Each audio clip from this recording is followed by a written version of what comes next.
Micheline, la parole est à vous. Merci. Pardon, merci. Bien, je suis très intimidé. Je ne cite personne. Je ne suis pas bardé de diplômes comme mes distingués collègues. Alors, vous aurez compris que mon point de vue est terre à terre. Je suis plutôt ici en tant qu'enseignante et parent et spectatrice de l'école depuis, mon Dieu, une trentaine d'années. Et ma réflexion est très empirique. Alors, je suis, moi, un produit du cours classique. Il n'y en reste plus beaucoup, je pense. On n'est pas très nombreux. Voyons. Et j'ai abandonné l'université après une année seulement parce que les discours intellectuels me tannent. Bon. C'est vous dire que je pars de loin. J'ai toujours adoré l'école. J'étais une de ces privilégiés formés par une communauté religieuse qui prenait sa mission d'enseignement très au sérieux et qui exigeait de ses enseignants qu'elles aient brevets et diplômes pour former ses élèves. La religieuse directrice de mon collège détenait 3 doctorats. Elle dégageait une aura de prestige et de savoir qui impressionnait tout le monde. Et il y avait à l'époque une grande rivalité entre les communautés religieuses. Chez les garçons, c'était Brébeuf contre Notre-Dame ou Sainte-Marie. Chez les filles, c'était Jésus-Marie contre Marguerite Bourgeois ou Sacré-Cœur ou Sainte-Anne. La barre était très haute. Les collèges convoitaient les meilleurs élèves afin de maintenir leur réputation d'excellence. Et nos classes s'intitulaient éléments, syntaxe, méthode, versification, rhétorique. Philo 1, Philo 2. Est-ce que j'ai besoin d'en rajouter? C'est dire. Et puis, un jour est arrivé le rapport parent, le fameux rapport parent, un mal nécessaire, qui a décidé de sabrer dans le cours dit classique et dont l'objectif était de rendre l'éducation accessible à tous. Il est vrai que les collèges classiques étaient élitistes et servaient principalement les privilégiés avec une éducation humaniste qu'en anglais on appelait les liberal arts. Les classes sociales étaient à l'époque nettement divisées. Du côté de l'éducation, c'était l'école commerciale, l'école normale, le cours classique, avec un brin de hauteur de la part des tenants du cours classique à l'égard des parcours moins prestigieux.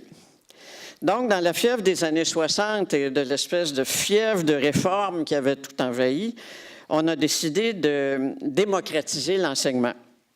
Du rapport parent sont issues les polyvalentes et les cégeps qui avaient pour ambition l'instruction pour tous, la possibilité pour tous de poursuivre des études supérieures ou des techniques professionnelles. C'était un bel idéal, noble, courageux, vertueux, c'est impossible d'être contre. Et c'est allé de pair avec une réforme de l'enseignement assez draconienne et l'avènement des pédagogues, dont la mission était de trouver la meilleure façon d'assurer à tous un parcours scolaire productif. Nous voici en 2015 avec un taux de décrochage parmi les plus élevés au pays et un taux d'analphabète fonctionnel estimé à 40 %. Ciel! Mais qu'est-ce qui s'est passé? Comment ce bel et noble idéal a-t-il pu dégénérer à ce point pour aboutir à une école en crise ramenée au plus bas dénominateur commun, la note de passage, et à un savoir qui n'a d'intérêt que s'il mène au plein emploi? Je vous dis très honnêtement, j'ai feuilleté le rapport de Mers, parce que je ne suis pas très patiente avec le genre de verbiage que ça implique. J'ai essayé de lire les recommandations pour savoir un petit peu de quoi je parlais. Ça n'a pas été un grand succès non plus. Ça a tout d'un rapport télécommandé. Et c'est un rapport qui doit imaginer un renouveau en profondeur de la formation collégiale, mais il soulève à maintes reprises quand même les inquiétudes que suscite la modification du programme de formation générale et l'apparente nécessité, qui souligne beaucoup, d'arrimer davantage les études collégiales à la logique de l'emploi, à la situation des régions et à leurs besoins en main-d'œuvre techniquement qualifiée. Le rapport insiste aussi sur la capacité des diplômés du secondaire à maîtriser la langue française en soulignant le fait que les différents tests requis pour passer à l'université n'ont vraisemblablement pas amélioré les statistiques à cet égard. Moi, il me semble que les problèmes sont davantage en amont et se situent principalement dans les formations primaires et secondaires. Il est difficile d'acquérir une solide formation générale quand on n'a pas acquis une formation de base qui permette de faire un parcours scolaire véritablement producteur de savoir. Bon, j'en ai pas de diplôme, fait que je ne peux pas passer jugement sur ce qui est arrivé à notre système d'éducation, mais j'ai été parent, j'ai été enseignante à l'université, je le suis encore pendant plus de 30 ans, et je n'ai pu que constater en levant les bras au ciel l'érosion du savoir de génération en génération et la démotivation progressive des éducateurs, des parents et des élèves. S'agit-il d'un diagnostic sans remède? On nous demandait s'il y avait des solutions. Moi, j'en ai pas trouvé. Peut-être que la solution de Marguerite Yourcenar puis l'appel aux armes de M. Martin vont produire quelque chose, mais bon. J'avais très hâte que mes enfants entrent à l'école parce que moi, j'avais aimé apprendre, j'avais aimé enrichir mes connaissances. J'étais ce qu'on appelle une bolée, une première de classe. Nos professeurs étaient à l'époque des maîtres dont on ne défiait pas le savoir. Le cadre disciplinaire était strict. Les gars étaient enfermés dans la cour d'à côté. On portait l'uniforme et on vous voyait nos professeurs. C'était très rassurant. Je suis, comme on dit, tombé de haut. Pendant toute la scolarité primaire et secondaire de mes enfants, je me suis battu contre le système. Mes visites au directeur d'école étaient légendaires. Ma fille, Bolée, elle aussi, était complètement laissée à elle-même avec les résultats qu'elle a décrochés en secondaire 2, complètement démotivée. Les professeurs accumulaient les fautes et ne corrigeaient pas celles des élèves, suivant en cela un guide pédagogique à courte vue qui changeait à tout bout de champ. Et comme beaucoup d'autres parents, je me suis sentie impuissante devant les manquements évidents des programmes du ministère qui visaient à soutenir les plus faibles afin de maintenir l'idéal démocratique. Lorsque j'ai voulu obtenir une dérogation pour mon fils né en décembre afin qu'il ne se tourne pas les pouces en classe, la commission scolaire a refusé en prétextant qu'elle pratiquait une pédagogie de la réussite. Ce à quoi j'ai répondu après avoir fait appel au ministère que moi, je pratiquais une pédagogie de l'effort.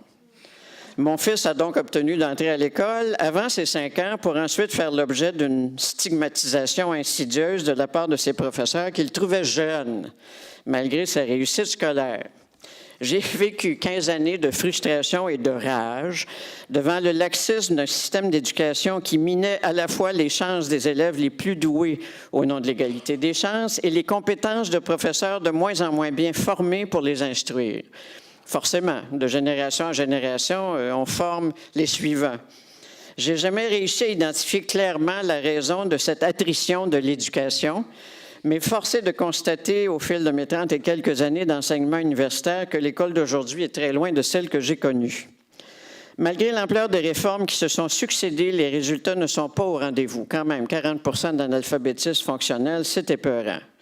Chaque réforme a enfoncé le clou dans le cercueil d'une éducation qui valorise le savoir et la culture. Chaque réforme a mis de l'avant un programme utilitaire qui vise à mettre le maximum d'élèves sur le marché de l'emploi. L'école actuelle déverse sur le marché, car elle n'a pas d'autre ambition, des individus qui, pour la plupart, parce qu'il y a toujours un 10 d'individus motivés qui sont avides de connaissances, qui, pour la plupart, ne savent ni écrire, ni penser, ni réfléchir. C'est épeurant, ça aussi. Comme enseignante à l'université, je les reçois en fin de parcours.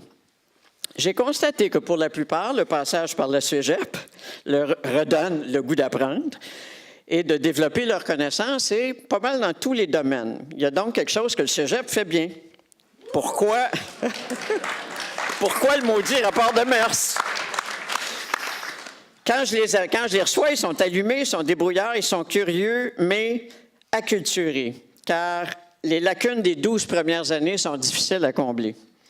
Il faut entendre les débats des étudiants du prix collégial du cinéma québécois pour réaliser que, rendus au cégep, ils ont mûri et repris pas mal de terrain sur les études primaires et secondaires.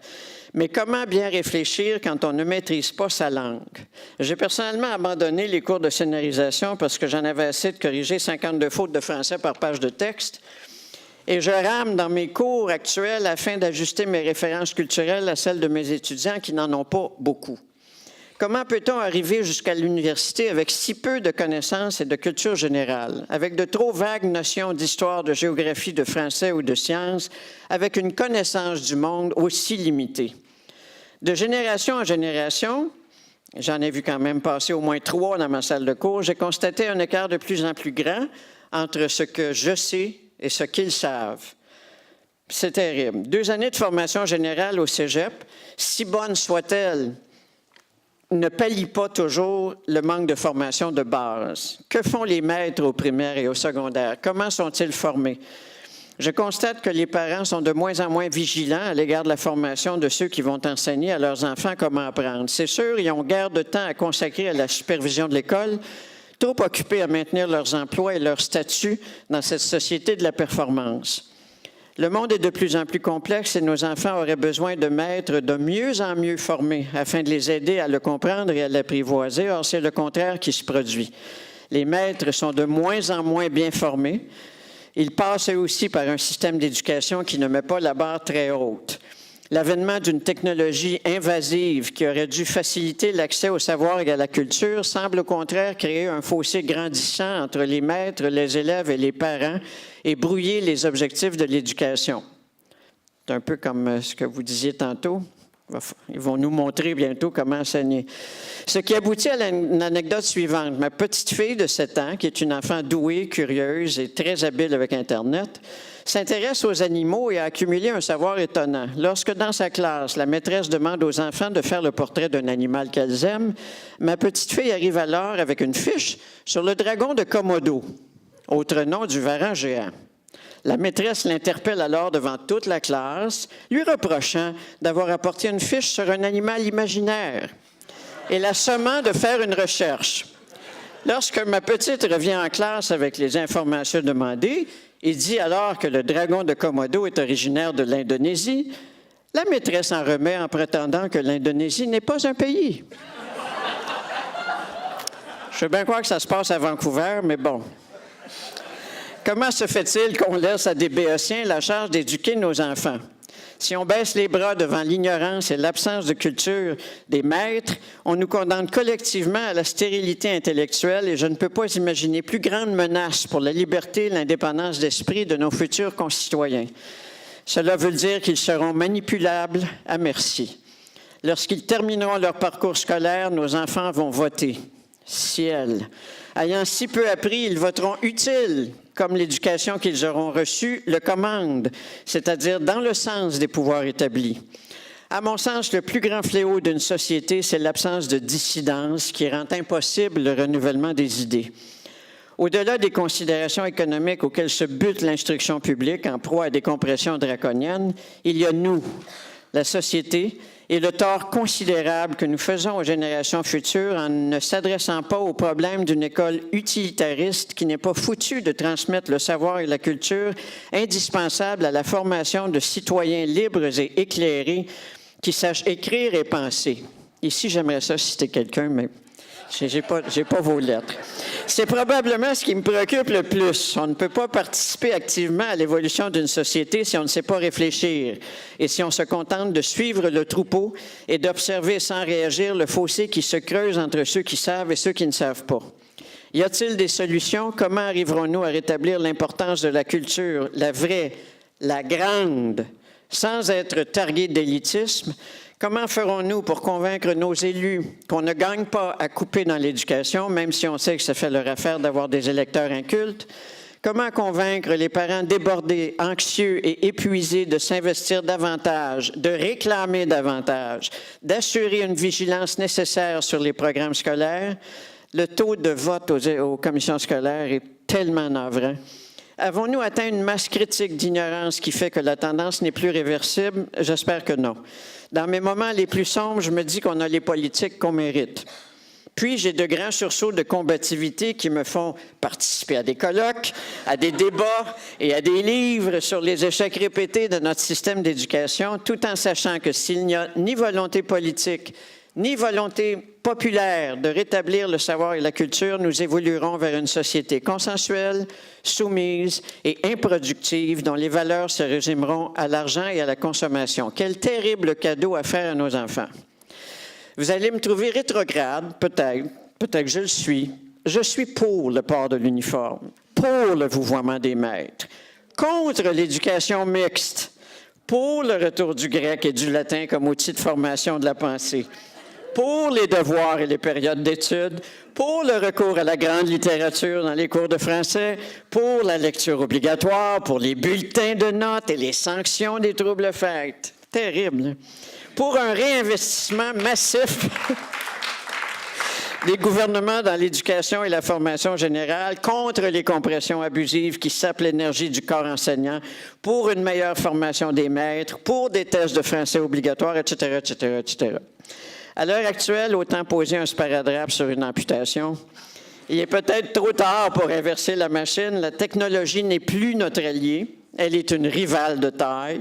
Et c'est peut-être sur elle qu'il faudrait concentrer nos efforts afin qu'elle n'accapare pas complètement le cerveau de nos jeunes.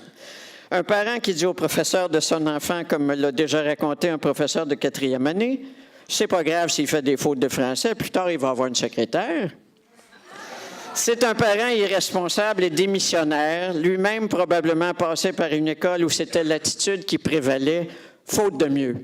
Il faut briser ce cycle infernal du laisser-faire et réhabiliter la pensée, les intellectuels, le savoir et la culture générale. Merci.